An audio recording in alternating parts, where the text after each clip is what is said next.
Sir ये फरमाइएगा सबसे पहले तो कि ये जो नून लीग के साथ दोस्ती का हाथ मिलाया गया है, इसकी सबसे बड़ी वजह क्या थी एमक्यूएम के पास? कोई मजबूरी थी या आपको लगता है कि ये सही चॉइस है इस वक्त?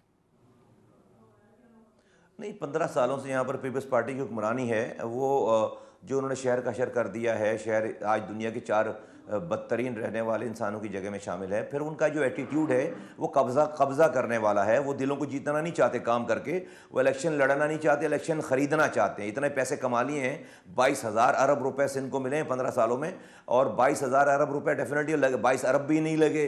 तो वो पैसा सारा है, उससे वो इलेक्शन ख़रीदना चाहते हैं। और कोटा सिस्टम राइज है, उस कोटे पे भी कोटा नहीं देते नौकरियों पे और जॉब पे। 5.5 लाख नौकरियां दी हैं, एक आदमी शहर का नहीं। अब तो नया तरीक़ाकार हो गया कि जब डोमिसाइल जो है वो रूलर का ख़त्म हो जाता है तो अर्बन का डोमिसाइल जाली बनाकर अर्बन कोटा भी खा जाते हैं। ये वो बहुत सारे ना रुकने वाला सिलसिला है जिसके बिना पर हमें डेफिनेटली सरवाइव करना है। हमें यहाँ पर अपना हक चाहिए।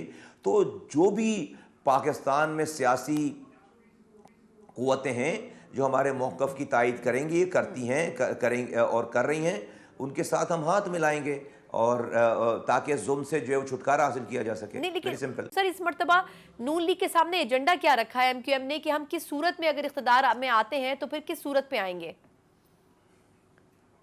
देखिए, नून लीग के सामने जो है वो कोई निटी ग्रिटी इस पर बात नहीं हुई, लेकिन एक जो फ्रेमवर्क तय हुआ है वो ये है, और जो जिसको आप कह सकती हैं कि हाँ यही कोर बात है, वो ये कि भाई लोग जो है वो पूरे पाकिस्तान के और बिलखुसूस सिंध के बहुत परेशान हैं। और हम जिस शहर में रहते हैं वहाँ तो बहुत ज़्यादा ही परेशान हैं।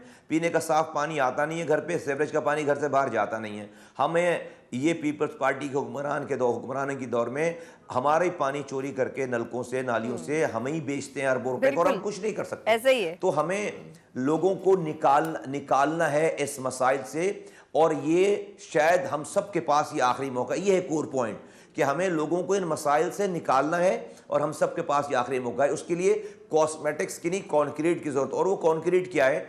आइन में 3 हमने जो बात की है उस बात, ये कोई अभी कोई इसमें ये कोई हमारा कोई मुतालबा या कोई अभी कोई इसके ऊपर कोई बात लिखकर बात नहीं हुई है, लेकिन हम जो फ्रेमवर्क की बात कर रहे हैं, जी जी, जो फ्रेमवर्क ये कि देखें, और हमें आइन में 3 तरमीम चाहिए। वज़ीर आज़म, वज़ीर आला की तरह इख्तियार डिपार्टमेंट्स, लोकल गवर्नमेंट के आइन के डिपार्टमेंट्स लिखवाने हैं।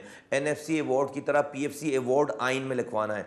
और जब तक ये तीसरी बात ये लिखवानी कि जब तक मुल्क में लोकल इलेक्टेड गवर्नमेंट मौजूद नहीं हो, जब तक मुल्क में नेशनल गवर्नमेंट के और प्रोविंशियल गवर्नमेंट के इलेक्शंस नहीं होने चाहिए। ये 3 बातें लिखवाकर हमें जो सूबाई खुद मुख्तारी 18वीं तरमीम में दी गई है, हमें उसको ज़िले खुद मुख्तारी में कन्वर्ट करना है। जो सूबाई खुद मुख्तारी तो हो गई, लेकिन ज़िले खुद मुख्तार नहीं हुए। सारा पैसा वज़ीर आला के पास आकर पार्क हो गया, इख्तियारात और वसाइल आकर पार्क हो गए, जिससे जितनी बेचैनी आज है लोगों में, जितनी करप्शन आज है इस निज़ाम में, इतनी करप्शन और बेचैनी कभी भी नहीं थी। ये पूरा फ्रेमवर्क है। इस फ्रेमवर्क पे के लिए जो भी करना पड़ा और जो भी करेगा उसकी अनकंडीशनल सपोर्ट करेंगे। और इस पर तमाम हमारी PMLN के जो दोस्तों से बात हुई, मियाँ साहब के सामने ये सारी बातें रखी गई, तो किसी का इसके ऊपर डिसएग्रीमेंट नहीं है। अब how to move about it, इसकी निटी-ग्रिटीज तय होना बाकी है। अच्छा, और वो बिल्कुल ठीक। कमेटीज मुस्तफा बन भाई जाएंगी 10 दिनों में, सिफारिशात पेश करेंगे। बिल्कुल ठीक।